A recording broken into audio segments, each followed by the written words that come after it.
ममता बनर्जी जी, ये घड़ियाली आंसू बंद कीजिए। एक तरफ तो आप प्रिंसिपल संदीप घोष, जिसको 4 घंटे में रीइंस्टेट करते हैं, अब बताया जा रहा है कि उनको OSD officer on special duty बनाया गया। तो जब सुप्रीम कोर्ट ने फटकार लगाई है, लथाड़ लगाई है कि किस प्रकार से पश्चिम बंगाल की सरकार ने इंस्टीट्यूशनल और सिस्टमैटिक कवर अप किया, जज को कहना पड़ा कि 30 वर्षों में उन्होंने इस प्रकार का डिस्क्रिपेंसी और लैप्सेस नहीं देखा है। 18 घंटे एफआईआर दर्ज कराने में, एफआईआर भी पेरेंट्स के द्वारा दर्ज कराई गई। ऑटोप्सी के बाद, पोस्टमार्टम के बाद यूडी केस फाइल किया गया। हाई कोर्ट ने भी पश्चिम बंगाल की सरकार और पुलिस को लथाड़ा था और माता पिता ने भी बोला था कि सरकार ममता दीदी की निर्ममता से बलात्कारियों के साथ खड़ी है, सबूत मिटा रही है और बेटी को न्याय दिलाने में उसकी कोई दिलचस्पी नहीं।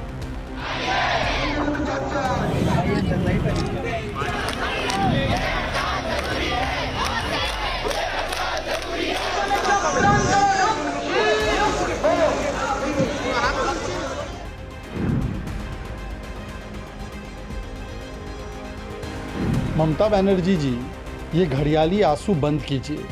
एक तरफ तो आप प्रिंसिपल संदीप घोष, जिसको 4 घंटे में रीइंस्टेट करते हैं, अब बताया जा रहा है कि उनको OSD officer on special duty बनाया गया।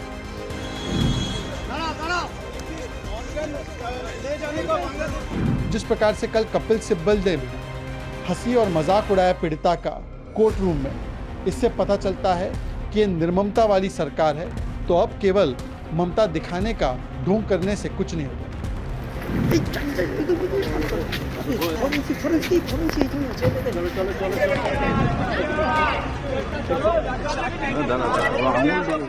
ममता बनर्जी जी, ये घड़ियाली आंसू बंद कीजिए।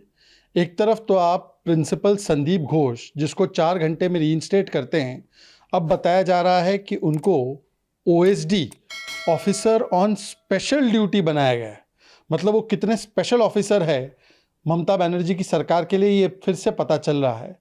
और दूसरी ओर जब सुप्रीम कोर्ट ने फटकार लगाई है, लथाड़ लगाई है कि किस प्रकार से पश्चिम बंगाल की सरकार ने इंस्टीट्यूशनल और सिस्टमैटिक कवर अप किया, जज को कहना पड़ा कि 30 वर्षों में उन्होंने इस प्रकार का डिस्क्रिपेंसी और लैप्सेस नहीं देखा है। 18 घंटे एफआईआर दर्ज कराने में, एफआईआर भी पेरेंट्स के द्वारा दर्ज कराई गई। ऑटोप्सी के बाद, पोस्टमार्टम के बाद यूडी केस फाइल किया गया। केस पेपर्स में भी और केस डायरी में भी किस प्रकार से कोई ना कोई छेड़खानी की गई है, ये भी तथ्य सामने आया।